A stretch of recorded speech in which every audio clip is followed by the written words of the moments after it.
All right, obviously, uh, you know, here to talk about the move with Cap today, and I just want to start by saying I don't have one negative thing to say about Gabe Kapler, not just as a person, but from a professional standpoint. During his time with us, I mean, for me, he's one of the, I find, he's thoughtful, he's creative, he's incredibly hardworking, he's loyal, he's diligent. He's really passionate about this game. He was passionate about the job that he had and did, and we obviously reached some really high highs during his tenure here, and that's, I think, in a way what makes it so difficult for us to be here and have to turn the page on his tenure. I've said this a couple times publicly, and just to reiterate it, the thing that has been on my mind and on the mind of other people in this organization is, as a group, as a team, we played our worst baseball when it mattered the most. And, I know you guys have been working on figuring out why that happened, and there's a lot of questions for fans on why that happened. We have a lot of work to figure out why that happened. But, for us, we felt like step one was making this change. I think we're looking for new and different leadership in our clubhouse, different dynamic there. I think there's a lot of responsibility to go around and a lot of sense of accountability for what's happened today, starting with me. And I know that it's ultimately my job to put a product on the field that our organization is proud of and that our fans are proud of, and frankly, it just hasn't happened the last couple of years. That's been difficult for me. It's been difficult for a lot of people, but I also feel very determined to fix it, and I think collectively we can fix it, and we're just not satisfied with how things have gone the past couple of years. And I know I have to think about things differently. I know we as an organization have to do things differently, and a lot of those things are difficult, starting with the move today. So it's kind of a high-level view of how we've been thinking about it. Obviously, as far as the timing goes, this has been a topic of conversation in the organization, and it's been on my mind the last few days. And it just felt like, when we felt like a move was going to be made, when we got to that determination, I think the thing that made most sense was to go ahead with it and not wait a couple days or wait till the end of the season. We just felt like that was the most fair and appropriate way to proceed once we had reached that point. So with that, I'll open it up to questions. What was your conversation with Gabe like today? I spoke to him for an hour and did not expect that it would be that long of a conversation. I guess I wouldn't expect any different from him, but he made it really easy for me, whether he should have or not. Wanted to talk a lot about what my thoughts were, what my feedback was, and we had a lot of back and forth. So it wasn't really a personal conversation. It was really professional about what had happened and what he thought we could do better, what I thought we could do better. I really appreciated that conversation. He's really all about the work and trying to get better, and so I don't think it surprises anyone that knows him that he was looking for feedback right away, even in a moment that had a lot of gravity to it. So, again, I thought it was a really good conversation, and he had time to talk to some people in the clubhouse and say goodbye to people, which was important. I'm sure he's going to do that in the coming weeks as well. I don't want to speak too much for him, but I will say that he was a total consummate pro. Is this your call or ownership's call? Yeah, as we said in the release, I made that recommendation based on where we were and what was in the organization's best interest in my judgment. And obviously, in my position, for a move of that magnitude, I would look for their agreement, approval, and got that, and that's when we decided to move ahead.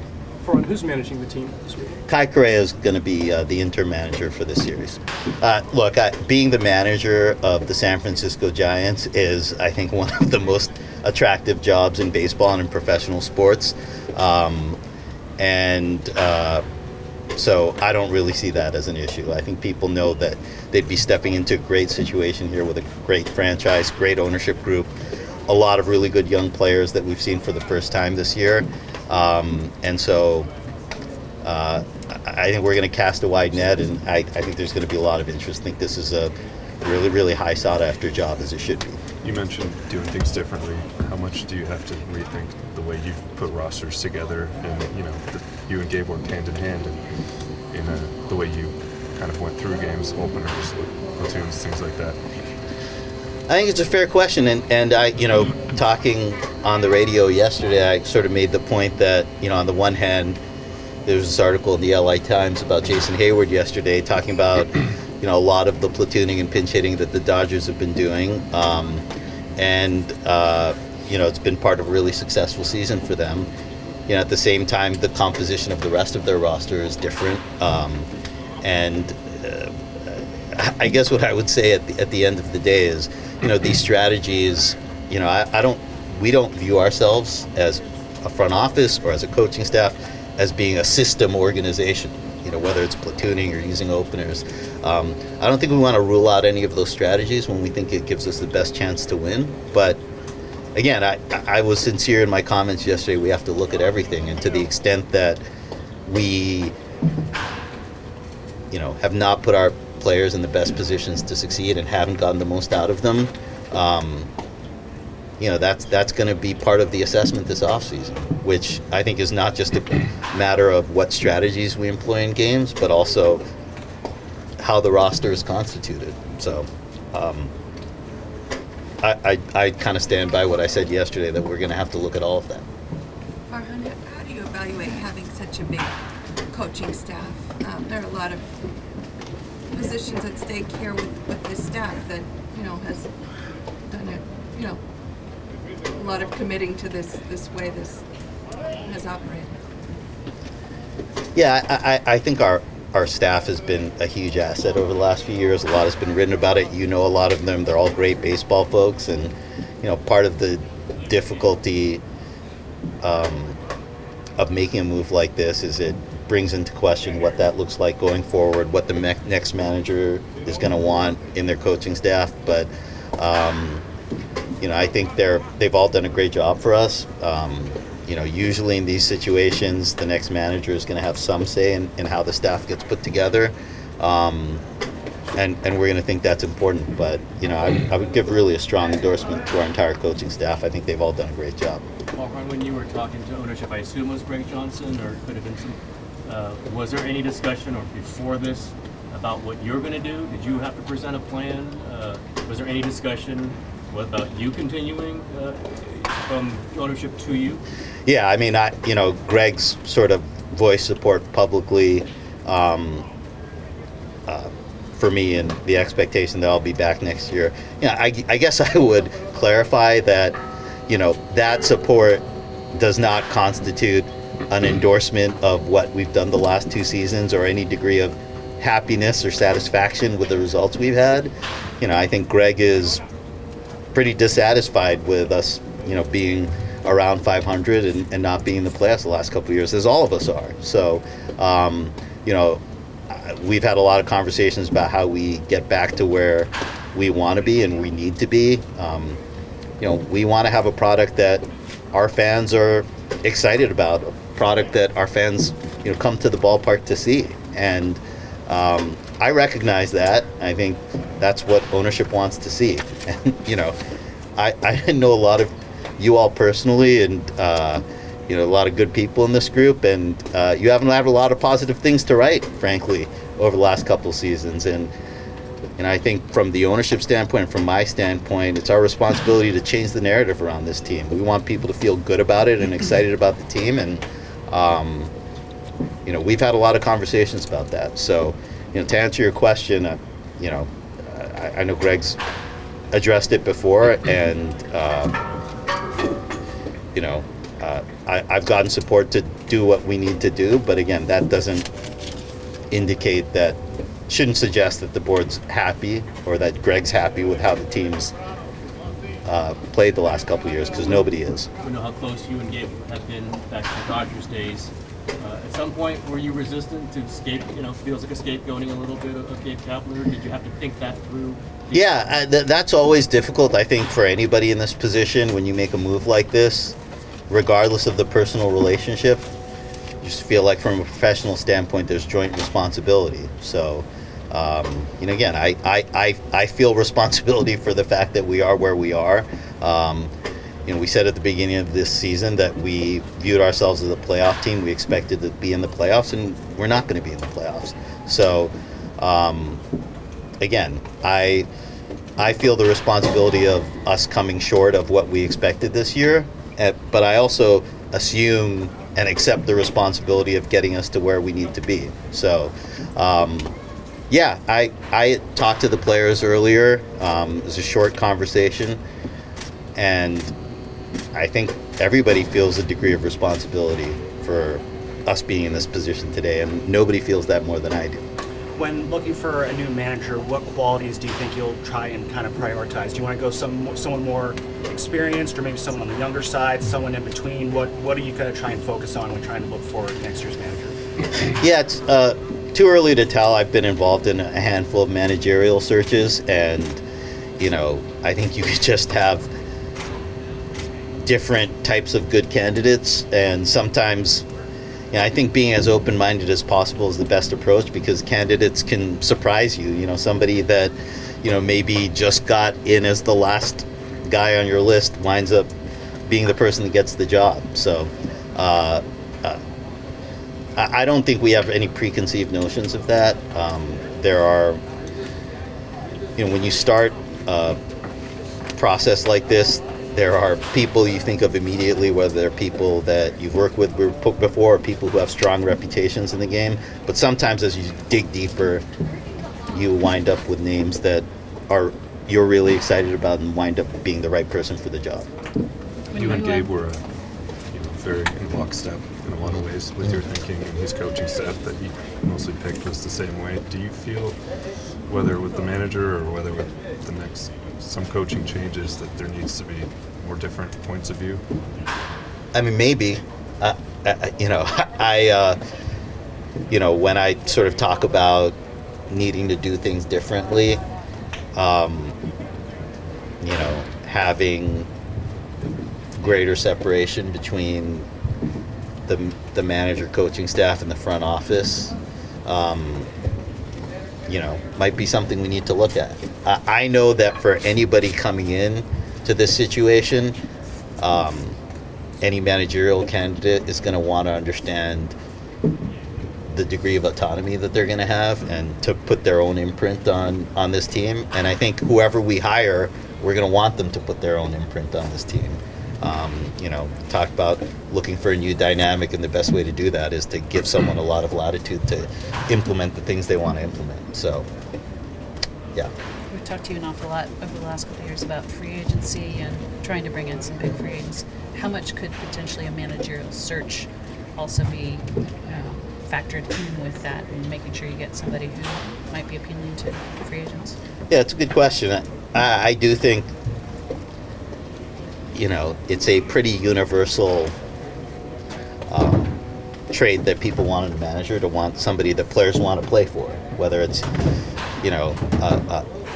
your own young players and getting them motivated to get the most out of them, or free agents who have heard of your manager and has good reputation. And so I think that's going to matter a lot, is wanting somebody who has a good reputation among players, can develop a good reputation among players if they're somebody who hasn't had a ton of experience.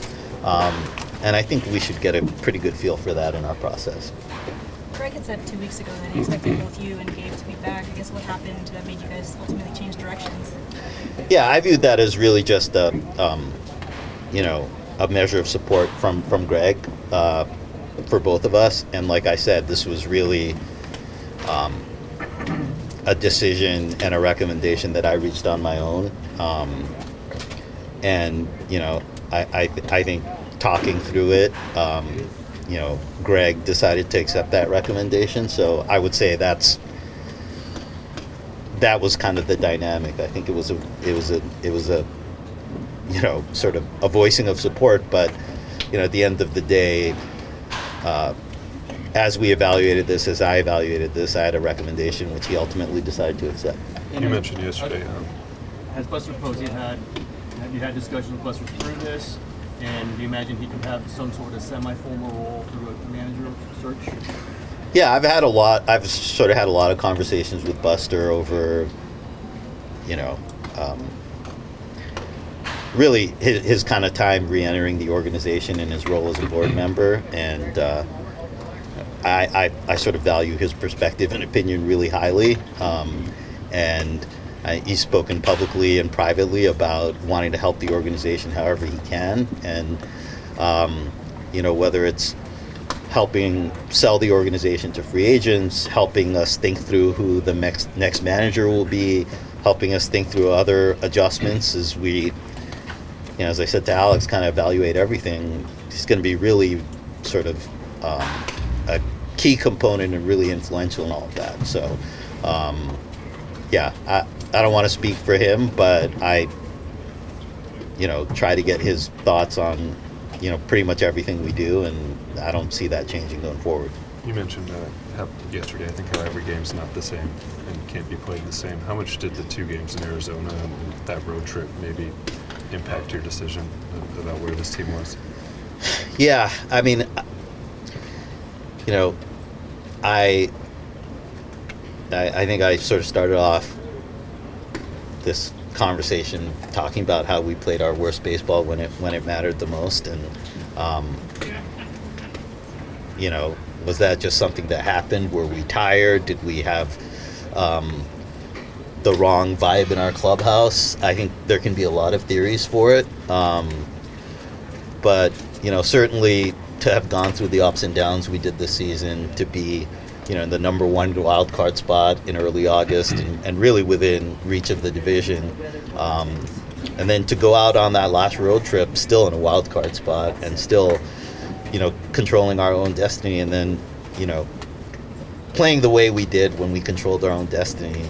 That was hard to watch for everybody. I think it was hard for the players to go through. It was hard for fans to watch. It was hard for us as an organization to watch. And, again, I think that sort of really accelerated our view that we need to make difficult decisions and think about things differently. And,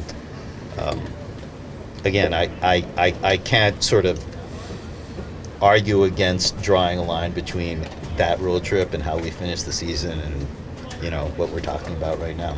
Farhan, you spoke about maybe not ruling out strategies that have been ongoing this year. Could you see less platooning, fewer openers, and have you discussed this with ownership about strategy? Because a lot of fans are kind of turned off with that style. Well, we're really religiously following your 10 steps to getting more fans in it. So I know those were on there, right? So I guess that answers the question. But I didn't tell you to do this with Gabe, though. Look, I mentioned we want a product that our fans are excited about and that brings them out to the ballpark. So, those strategies, like I mentioned to Alex earlier, like, we're not a system organization. These are not strategies that we implement and kind of work backwards filling out the roster. In the case of the rotation, a lot of our use of openers was us kind of doing it on the fly during the season when we had some guys get out to early struggles and figured it was the best way to right the ship. And by the way, we pitched a lot better for a stretch, and after we made some of those adjustments, the team performance improved, and we were headed in the right direction. And so the way we played the last month or two, that's brought that back into the into the limelight of, is this a strategy that can get you through 162 games? So, again, I don't think we're, I don't think we want to rule out strategies that we think can help us win games, but we want to have the most winning team and the best, most compelling product that we can. And that's where I think if we have to evaluate pulling back on those things, I think it's got to be on the table. And as far as the rotation in particular goes, the guys we're seeing pitch this weekend, win back in Harrison.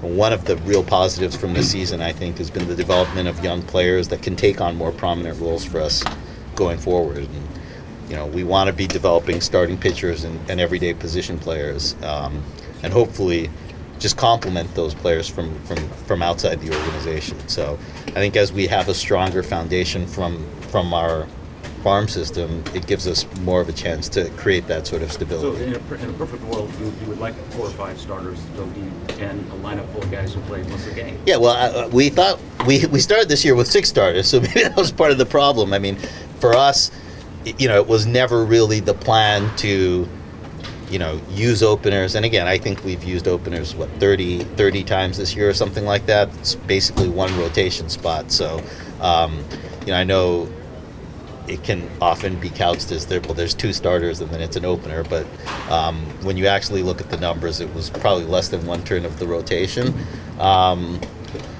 But I mean, that was sort of the plan going into this year. Some of the free agents that we signed last offseason, we talked about wanting to create that kind of stability on the roster. And, for me, I think it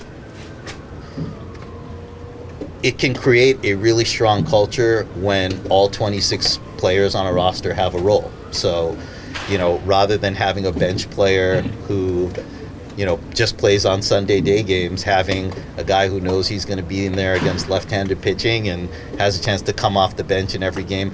I actually think that can be a positive culturally because everybody really feels invested and you can create a stronger team dynamic that way.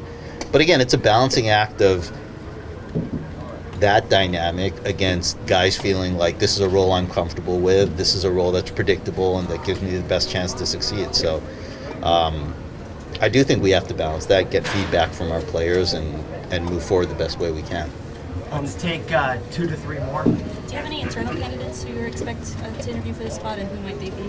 I think we will. We haven't figured that out quite yet. I mean, this is all very recent, but we really want to consider internal candidates. I think that's important. Regarding free agency, obviously there's reports about the Giants' reputation maybe being damaged in free agency. With this being such an important year for you in this organization, how do you kind of go about repairing that reputation, and what are the challenges that might come with that when you kind of have basically 1 guaranteed year left here with this organization? Yeah, I'm not concerned about our reputation with free agents. I don't mean that to sound arrogant or like we're out of touch. As we said earlier, when talking about the manager search, this is a great ballpark. This is a great city to play in. This is a great organization. And I know a lot of players would be excited to put this uniform on. So, I have conversations with agents all the time about the players they have on this team, what might be happening over the off season, and I know we're going to get a lot of engagement from players that may be available. Very confident in that. You mentioned Buster. Would you ever ask him to throw his hat into put his name into the hat for potential candidate? Why don't you ask him that directly? Yeah, and let me know what he says. Farhan Crawford was just out here in, I don't know if it's rain or mist, doing his ground balls out of the machine. I mean, just this weekend we'll focus some on him. And how do you capture what he has meant to this organization and the World Series wins and all of this? Yeah, I think it's going to be emotional for a lot of people on Sunday. It's I just when he kind of came back up into the clubhouse in Arizona, I was actually there and I kind of saw him kind of taking his jersey off and changing his. I was thinking, I just had really a feeling of dread because I know how important it is for him to finish the season and be out there for our fans. And I immediately started doing the math on on what 10 days would be, and when he'd be able to possibly come back. So I think it's going to be a really special day on Sunday for him to, again, he's trending well. I think he's going to be able to get out there and play, and it's a really, I think, positive and exciting storyline for everybody to get a chance to recognize him for everything he's done. Farhan, what would you say is the biggest lesson that you can maybe take away from the season, either just about kind of like you, this job, this game, just through everything that's happened this year?